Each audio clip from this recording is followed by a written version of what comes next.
Ilang beses ko nang sinabi, ba't hindi tayo mambomba din ng tubig? Bakit ba lagi na lang...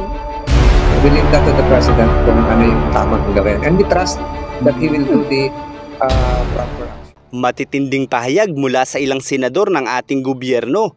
Tila ay nagbibigay ng mas malaking pressure para sa ating Pangulo. Ano ang mga pahayag na ito? At papaano ito makadaragdag ng pressure sa ating Pangulo? Sa video na ito ay ating pag-uusapan at liliwanagin ang mga bagay na nakakagulo sa isip ng mga Pilipino upang ating mas maunawaan ang bawat papel na ginagampanan ng mga opisyal ng ating gobyerno para sa seguridad ng bansang ito.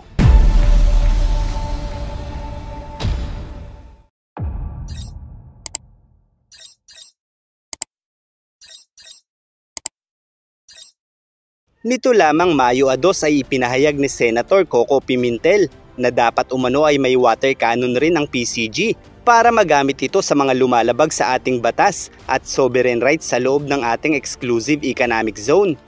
Habang agad namang sinundan ng pahayag ni Senator Francis Tolentino ang pahayag na ito, nito lamang 3 ng Mayo kung saan ay sinasabi nito na maaari itong gawin ng PCG, subalit nagbabala ito na maaari din umanong mag-escalate ang gulo at kakailanganin umano na may basbas ito ng Pangulo. Kaya't nararapat lamang umano na ipaubaya ito sa Pangulo. At kung susuriin nating mabuti ang mga pahayag na ito, ay tila may pagkakatulad dito sa nauna ng pahayag ni Senator Robin Padilla kung saan noong April 15 ay iminungkahi ng senador ang paggamit ng water cannon laban sa China. Subalit idinagdag din ito na kinakailangan umanong maging malamig ang ulo sa mga bagay na ito at hindi umano dapat sumasabay sa kaguluhan na nangyayari sa mundo. Binobomba sila ng tubig. Ilang beses ko nang sinabi, ba't hindi tayo mambomba din ng tubig? Bakit ba lagi na lang... Tayo na lang lagi ang mukhang aping-api doon. Ba't wala ba tayong pambomba ng tubig para makaganti man lang din tayo? Itong mga bagay na ganito, kailangan ng mga malalamig ang ulo dito. Hindi po pwede ito na sumasabay tayo sa kaguluhan sa buong daigdig. Ang pahayag na ito ay tinatawag na contradictory statement o pahayag na sumasalungat sa mismong ipinapahayag nito. Kaya't sa madaling salita ay walang kasaysayan ang pahayag na ito. Samantala ang pahayag ni Senator Coco Pimentel, bagamat isa itong direktang pahayag na nagmumungkahi ng paglaban sa agresyon ng China, ay agad naman itong sinundan ng isa pang senador na kapartido niya, gaya rin ni Robin Padilla. At ayon nga kay Senator Francis Tolentino, patungkol sa naunang pahayag ni Senator Coco Pimentel na gumamit rin ng water cannon laban sa China, ay kinakailangan umano na mayroon itong basbas ng Pangulo at ipinaliwanag nito na ang mga aksyon ng China ay tiyak na may basbas ng kanilang Pangulo. Kaya't kakailanganin din umano na may basbas rin ng ating Pangulo kung makikipagbombahan na tayo ng water cannon sa mga Chino.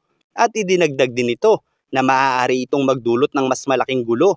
Kaya't kinakailangan umanong pag-isipang mabuti ang aksyong ito at ipaubaya na lamang daw ito sa Pangulo. Sa China, ano yan state action na yan may approval na yan ng Southern Theater Command, may approval na yan hanggang sa pinakamataas nilang Politburo. Hindi yung decision lang ng commander ng vessel nila. Humanitarian yung atin Hindi naman para makipag-away. I believe that to the President kung ano yung tamang gawin. And we trust that he will do the proper actions.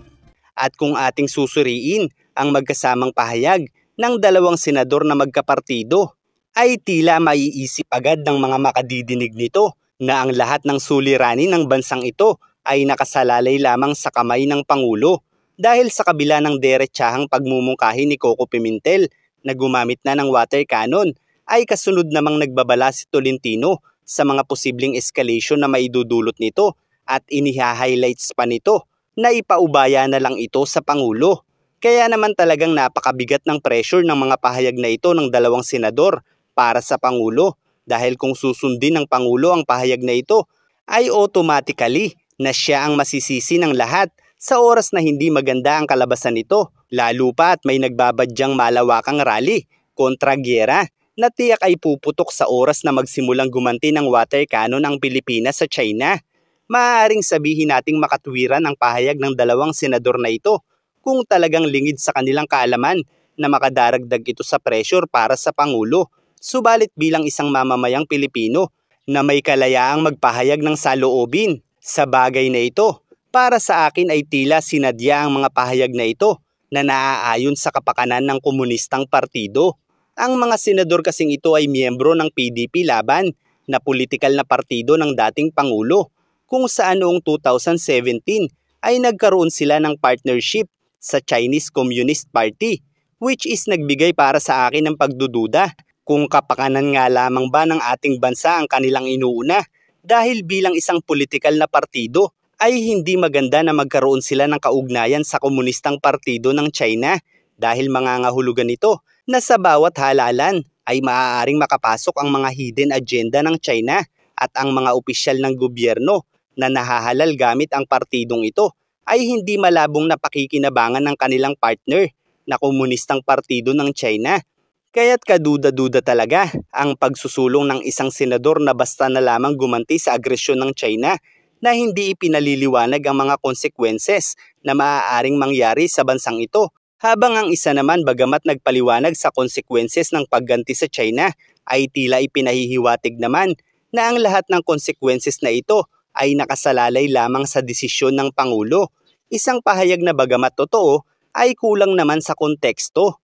Dahil hindi lamang ang Pangulo ang dapat magdesisyon sa bagay na ito, dahil bago mabuo ang isang plano, gaya ng retaliation laban sa mga Chino, ay dumaraan muna ito sa mga suhestyon ng iba't ibang ahensya ng gobyerno. Halimbawa, bago tayo gumanti sa China, ay kakailanganin natin ang suhestyon ng bawat kinatawan ng halos lahat ng ahensya, lalo na ang ahensya ng tanggulan ng bansang ito, at maging ang lahat ng ahensyang may kinalaman sa ekonomiya ng bansang ito. Isang malawakang desisyon na hindi lamang ginagawa ng isang Pangulo, kaya't sa ganitong sitwasyon ay tila hindi na magandang i-highlight sang Pangulo na tila ay nilalarawan na nasa kanyang kamay lamang ang desisyon para dito. Kaya't imbis na i-highlight ang Pangulo sa suliraning ito, ay dapat din nilang ipakita ang kanilang sinseridad na suportado nila ang Pangulo.